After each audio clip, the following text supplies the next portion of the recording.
Boris Johnson's prime ministerial reign. The fact of the matter is there are some issues that still need to be resolved, not least who is going to be the next Prime Minister of the United Kingdom. The number 10 door is opening. Boris Johnson is coming out. I will get out of the way. Let's listen to the UK Prime Minister. Good afternoon, everybody. Good afternoon. Thank you. It is clearly now the will of the Parliamentary Conservative Party that there should be a new leader of that party and therefore a new Prime Minister. And I've agreed with Sir Graham Brady, the chairman of our backbench MPs, that the process of choosing that new leader should begin now. And the timetable will be announced next week. And I've today appointed a cabinet to serve, as I will, until a new leader is in place. So I want to say to the millions of people who voted for us in 2019, many of them voting Conservative for the first time, thank you for that incredible mandate, the biggest Conservative majority since 1987, the biggest share of the vote since 1979. And the reason I have fought so hard in the last few days to continue to deliver that mandate in person was not just because I wanted to do so, but because I felt it was my job, my duty, my obligation to you to continue to do what we promised in 2019. And of course, I'm immensely proud of the achievements of this government, from getting Brexit done to settling our relations with the continent for over half a century, reclaiming the power for this country to make its own laws in Parliament, getting us all through the pandemic, delivering the fastest vaccine rollout in Europe, the fastest exit from lockdown, and in the last few months, leading the West in standing up to Putin's aggression in Ukraine.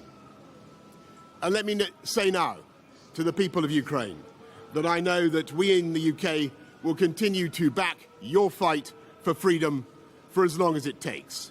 And at the same time, in this country, we've been pushing forward a vast programme of investment in infrastructure and skills and technology, the biggest in a century, because if I have one insight into human beings, it is that genius and talent and enthusiasm and imagination are evenly distributed throughout the population, but opportunity is not. And that's why we must keep levelling up, keep unleashing the potential of every part of the United Kingdom. And if we can do that in this country, we will be the most prosperous in Europe. And in the last few days, I've tried to persuade my colleagues that it would be eccentric to change governments when we're delivering so much, and when we have such a vast mandate, and when we're actually only a handful of points behind in the polls, even in mid-term after quite a few months of pretty relentless sledging, and when the economic scene is so difficult domestically and internationally. And I regret not to have been successful in those arguments, and of course it's painful not to be able to see through so many ideas and projects myself. But as we've seen at Westminster, the herd instinct is powerful. When the herd moves, it moves. And my friends, in politics, no one is remotely indispensable.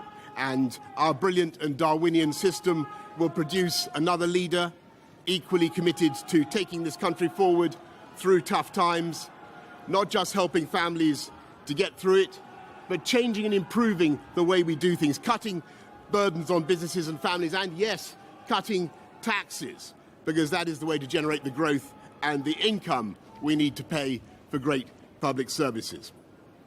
And to that new leader, I say, whoever he or she may be, I say I will give you as much support as I can. And to you, the British public, I know that there will be many people who are relieved, and perhaps quite a few who will also be disappointed. And I want you to know how sad I am to be giving up the best job in the world. But them's the breaks. I want to thank Carrie and our children and all the members of my family who have had to put up with so much for so long. I want to thank the peerless British civil service for all the help and support that you have given our police, our emergency services, and of course our fantastic NHS, who at critical moment helped to extend my own period in office. as well as our armed services and our agencies that are so admired around the world, and our indefatigable Conservative Party members and supporters whose selfless campaigning makes our democracy possible. I want to thank the wonderful staff here at Chequers, here at Number 10, and of course at Chequers, and our fantastic prop force detectives, the one group, by the way, who never leak. Above all, I want to thank you, the British public, for the immense privilege that you have given me. And I want you to know that from now on until the new Prime Minister is in place, your interests will be served and the government of the country will be carried on. Being Prime Minister is an education in itself.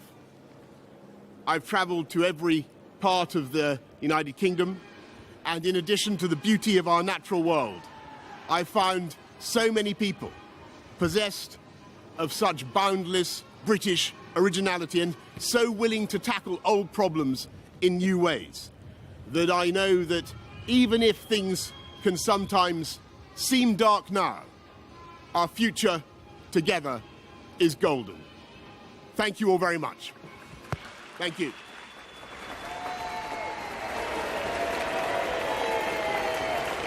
That was Boris Johnson's relatively short speech, resigning as the British Prime Minister, just confirming that was it, 12:37, so a very short speech. You've seen Carrie Johnson, Jacob Rees-Mogg, and indeed the whole support team over at Downing Street witnessing that, a whole host of key traditional Boris Johnson backers from the parliamentary party also witnessing that and cheering and clapping when he came in. But it has to be said, there is a very large crowd outside of Downing Street. We have enormous security down here, as I'm sure many of our viewers have seen personally over the years or heard about as well. And there was a certain amount of booing from a crowd gathered outside the gates, about 200 metres from where I'm standing as well. Enormous press cohort here as well. Let's go through some of the features that Boris Johnson raised in that. And as we pretty much expected, he talked about the enormous victory that he carried the Conservative Party to in 2019, talking about the biggest election victory since 1979. He talked about Ukraine support as well. Again, we were pretty sure he would mention that as well, and the UK's steadfast support under his leadership for Ukraine, and that would continue no matter who was the leadership there. He talked about the importance of levelling up and how this was work which he had started, he believed, and wanted to continue, which is absolutely amazing that he mentioned levelling up, of course, because he sacked the Minister for Levelling Up, the Secretary of State for that, within the last 24 hours. That was Michael Gove as well. He regrets not being successful in persuading people to not keep backing him as well. That was very interesting. He said, but no one is immune to the herd once it gets going, to the political momentum, to the Darwinist nature, he mentioned, of British politics, of all politics for that matter, let's be honest about it. And he will support the new leader as much as he can, although he didn't say, of course, or if he did, I missed it as well, about how long he would remain in the position, whether he would be allowed to become a caretaker leader until that convoluted election process is at a resolution with either he or she who becomes the next Prime Minister. He is sad to be giving up the best job in the world, and he alluded to just how difficult the times are, how challenging they are as a country, but having travelled, in his words, the length and breadth of the country and seen the nature of the people in the United Kingdom, he said that it was an education itself, and he knew that the British people were up to that task, but as I say, regretting not being able to carry through a lot of his aspirations. Boris Johnson, it has to be said as well, is a great student of history. He's a great fan, as I'm sure our viewers know, of Margaret Thatcher and what she achieved from 1979 up to 1990 as the UK Prime Minister. Of course, the first female Prime Minister in the United Kingdom. Also a great student and fan of Winston Churchill as well. I have a book in my library called The Churchill Factor as well, where I have to say it's a book that reads a little bit like a fan talking about his idol as well, talking about Winston Churchill's history, because it was a long and checkered political history. Many people thought, of course, Winston Churchill was washed up before 1939 after his wilderness years in the 30s as well. So Boris Johnson may take some heart from his great hero, thinking that there could be some form of political comeback at some stage as well. But very interesting to see Boris Johnson. I thought mildly emotional on the stump there, but again, a very short speech lasting no longer than 6 minutes. Not as emotional, I don't think, as the last two speeches we've seen as that lectern has been brought out. The wavering comments from both David Cameron and Theresa May in recent years. So I thought the Prime Minister holding it together as he spoke to the public then for that 5 minutes as he communicated for effectively his last time as the official leader. But what happens next is going to be quite key. And I also just worth pointing out, I think, this is a man that rode to power on a wave of Brexit hopes. And he is now, of course, the third resigning Prime Minister to also talk about Brexit. So there is that factor. Also, when it comes to the animal instincts down at Downing Street, it was interesting to see that wry look and commentary as he spoke about that. That was what stood out to me, Karen. This idea of herd mentality is how he described these multiple mass resignations in the last few days. I wonder what some of those politicians will feel about that. This idea that they were just joining a trend. Some would argue, yes, that's absolutely what happened. They should have resigned earlier than this. Others would argue, well, they've got their own reasons for doing so. And it seemed to sort of demean somewhat the action, saying herd mentality. Also, Johnson, they're talking about, he called it the Darwinian system that we have in British politics, a democracy essentially, and it was that type of Darwinian system that he was basically trying to buck against for the last few days, but he succumbed to it, and he said himself, no one is immune. Happens in nature, doesn't it? The weakest effectively gets eaten up and the strongest survives. And I think as we talk about this herd mentality, it's fascinating because we do have an era where politics plays out on social media and we saw a lot of resignations, very long tweets, letters communicating just how senior and junior ministers felt. And that is a new era in politics, really has been for a number of years now, that you do have herd mentality because of the way it plays out. It's not old-fashioned just media gathering anymore, what sort of numbers certain politicians have, whether they can survive. So I think there is a wave of change that does very much impact politics, and Boris Johnson was up against that. He used it to his advantage initially when it came to Brexit, perhaps one of the reasons behind his downfall as we talk about today. But also, I think just worth talking about the future and what happens next. He mentioned in his speech that I will give you as much support as I can to the future leader. Well, Mr. Hint maybe that he will stay around on the backbench, that he's not going to be departing politics. I'm just going to put that out there. We don't have any confirmation on that, Steve. Yeah, I think there are some in his party. There are some in the British political establishment. There are some observers, perhaps in the media press corps, who will find quite ironic some of those comments and about his effusive mentioning of support for his successor, in his words, whoever he or she may be. Because you've got to remember, this is the man who many believe worked actively against his predecessor, Theresa May, in that Darwinian pit of British politics as well, who worked very tirelessly for himself rather than the Conservative Party. This is what critics would say, by the way. I'm just pointing out the fact that there are a lot of people who believe that Boris Johnson, both as the Mayor of London and then as the Foreign Secretary and then as Prime Minister, has worked for Boris Johnson primarily and the Conservative Party secondly as well. So it's very interesting that this is the man who talks about the Darwinian nature and the herd momentum overwhelming all people in British politics, because of course he has used that so much to his advantage in previous years. He has without doubt been the most effective communicator in the Conservative Party since Margaret Thatcher. If you think about the successors, the leadership since then, including some people who are stunning orators within Parliament, but just not being able to communicate that on a nationwide basis as well. I'm talking, for instance, about the likes of William Hague, who year after year got voted as one of the greatest orators orators in the House of Commons, and yet just could not communicate that to the wider public. So Boris Johnson was, as Prime Minister, is still as Prime Minister for the foreseeable future, at the moment at least, a man who managed to use oratory skills to great effect and to use that momentum to great effect both within Parliament and indeed to the great British public as well. And the fact of the matter is these are skills which his predecessor was sadly lacking. One thing about Theresa May that many MPs have said to me that she just couldn't communicate in and I'll say a clubbable way. She couldn't actually build up allegiances and alliances as well, and was a poor communicator, and actually what you saw was what you got. So a very honest, hard-working, very industrious Prime Minister, but did not have those skills of oratory that Boris Johnson has and had as well. Very interesting that one of the criticisms of Boris Johnson is that while he is a very strong communicator, he is not the master of detail, which is completely the polar opposite, of course, of what they said about his predecessor as well. So very interesting looking at the dynamics that brought Boris Johnson to power, and perhaps the same dynamics brought about his demise. Steve, thank you very much for that. We're just going to play some tape for those who may have missed this speech. Boris Johnson announced he will step down as UK Prime Minister, starting a process of selecting a new leader.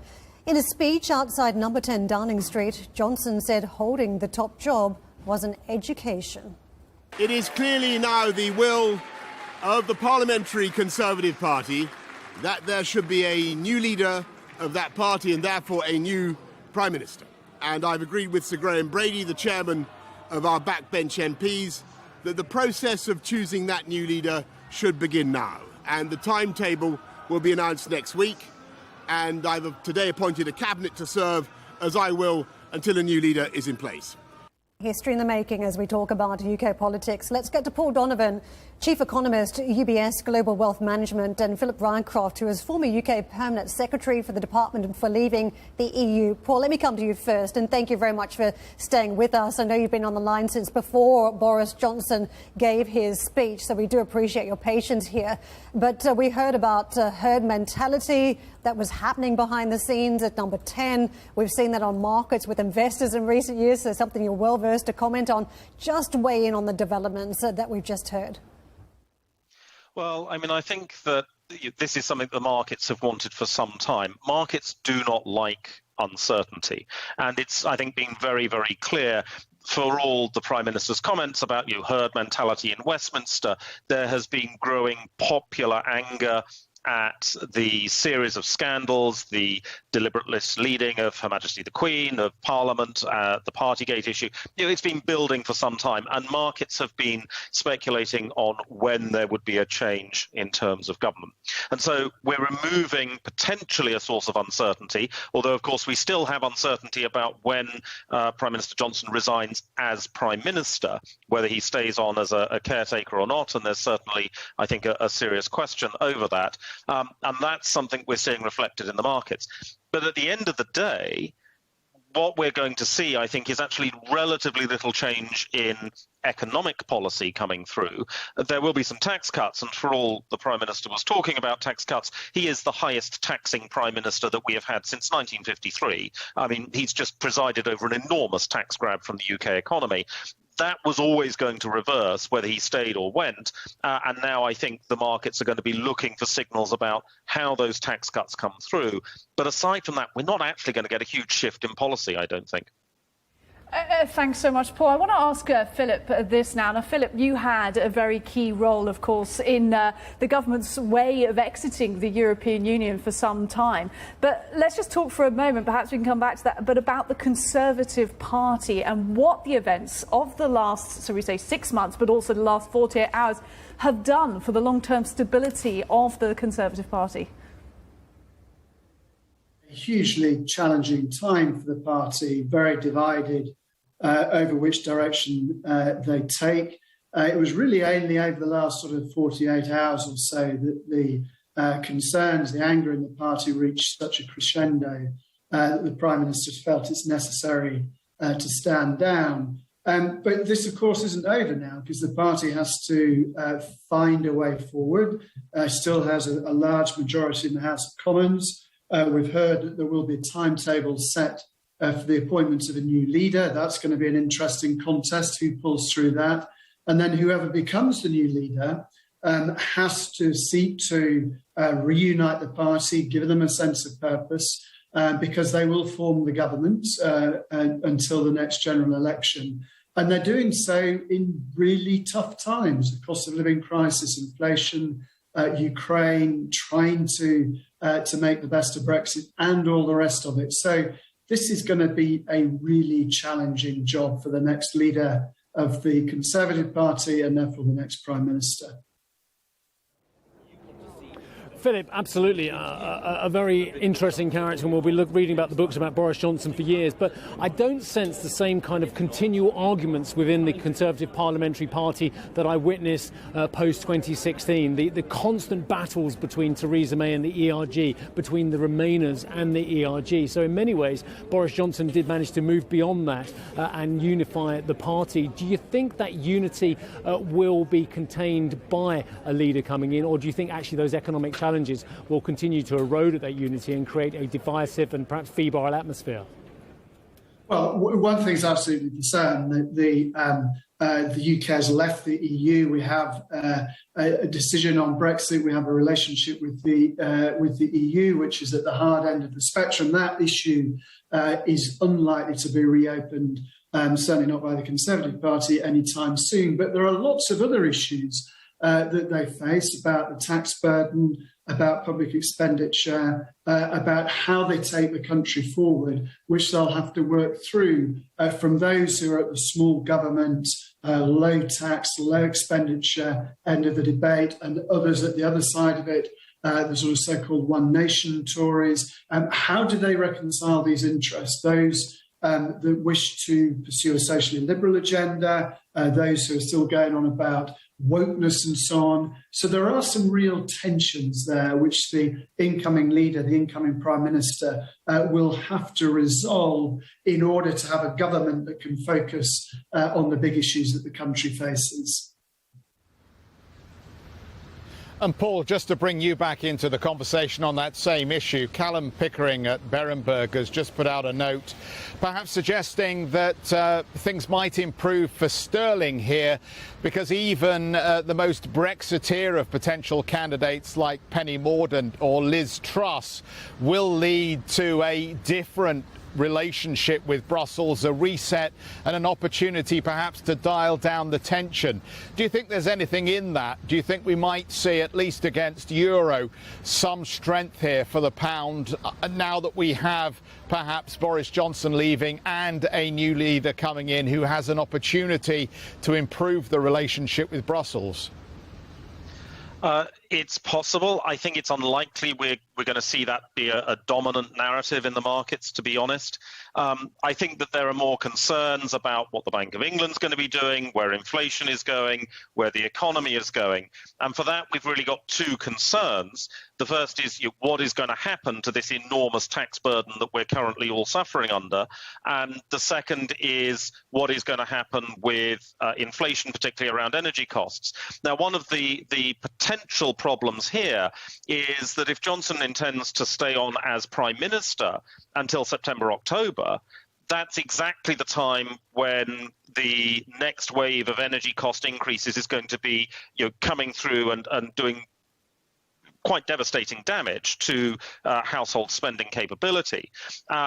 Is Prime Minister Johnson in a position to exercise the moral or indeed the intellectual authority in Parliament to engineer a change around that, or are we just going to get 2 or 3 months of drift if Johnson is staying or if we get a replacement? So I think the questions are less about the relations with Europe. We know it's pretty much a done deal there, and it's just nuance that we're talking about now. It's more about the cold, hard economic facts. Where are we going with tax policy? Where are we going with the cost of living crisis, the inflation story? And do we have an interim Prime Minister who is able to deal with that, or are we just going to get 3 months of drift and bluster?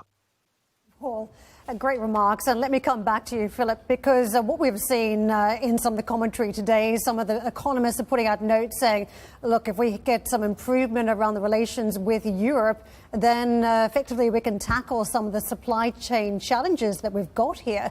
We know that Emmanuel Macron recently, the French president, was talking about a new club of European leaders, all sorts of denials as to whether the UK was interested in even joining that club. Do you think that we could tackle the supply side logistics here in the UK, taking pressure off inflation, if we had a cozier relationship with Europe? That's a minimum and medium term play. We've got a timetable. We don't know what the timetable for the leadership election is yet. That will be set out next week. You've then got to get through that. But even if that's completed, ideally for the party's point of view, before the party conference in the autumn, a new Prime Minister then setting out their programme, working out what their priorities are. They've got some really big issues to sort out before they can get onto some of those longer term issues, not least the Northern Ireland Protocol. We have that bill that is in Parliament, which essentially guts the protocol of its content, this unilateral action that the UK government is proposing to take. We're going to get through all of that. And then there is a process, if that's the way the new Prime Minister leading the government wishes to go, sort of rapprochement with Brussels and with the large EU member states. But it's only after the end of that sort of process that you get to the point where you can sit down and start thinking about easing some of the rules that are in place right now, which put those barriers between in terms of trade between the UK and the EU. So that is a long process. The critical thing will be the tone that the incoming Prime Minister sets in terms of that overarching relationship with the EU. And given where the Tory party is these days on these matters, it is by no means guaranteed that they'll wish to take a more emollient approach. Don't forget the power of the Brexiteers in the party now will be a big driving force in that election for a new leader. Philip Rycroft, former UK Permanent Secretary of the Department for Leaving the EU, thank you very much for joining us, and a special shout out to Paul Donovan, always with us on the big days here on CNBC from UBS. Thank you very much for joining us too and weighing in with your commentary, Chief Economist, UBS Global Wealth Management. And let's come back to the market action. We've been checking on the trading day right through the course of the day as developments have happened in Downing Street, and we're 1.2% higher. Again, we've been firmer than this. We've been lower than this. It's been a slightly mixed trade, as you can see. There was a bit of a dip for markets off the highs, but we've also chased 7,200 again. So it's been an interesting day for risk appetite. We've seen it broadly across European markets, patches of Asia today too, and futures have been firmer leading into the US session. So an element where it is green across the boards in general, and the UK is benefiting from that. The FTSE 250 mid-cap stocks today, as we zero in on the UK politics, often this is the way we see some of the fears or hopes expressed, and we are currently trading up just over 1%, so we've marched higher at this point. On the Stoxx Europe 600, this is how we're tracking at this hour as we take stock more broadly across the board. We have travelled back to some of the higher ranges on the DAX and on the CAC. Those two markets a little bit firmer, and you can see 1.6% pop is what we're watching, and clearly asset classes looking somewhat supported at this point. I've seen bigger market moves when Christine Lagarde sneezes in a press conference. It's quite extraordinary how resilient we've seen it. Not wearing a scarf. Not wearing a scarf, this colour dress, that colour dress. Mario Draghi's tiger point. The resilience of the UK markets in the face of all of this, there's something to be said for it. Let's take a look though at fixed income and Forex, because these have been seeing some moves today. Earlier in the session, we did have fixed income ticking down on the futures for the gilts. The shorter dated 2-year gilt now at 1.801. The 10-year yielding 2.102. So we have seen it moving slightly lower. Risk appetites, of course, affected a lot by recession fears and what the central banks are doing at the moment.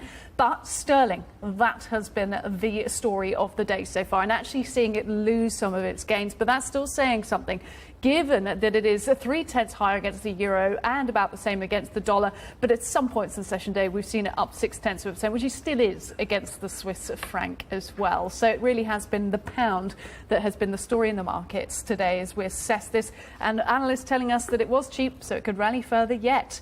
Reminding you now of some of the big news from today. Big news is an understatement. Boris Johnson, the UK Prime Minister, announcing he will step down from that role, starting a process of selecting a new leader.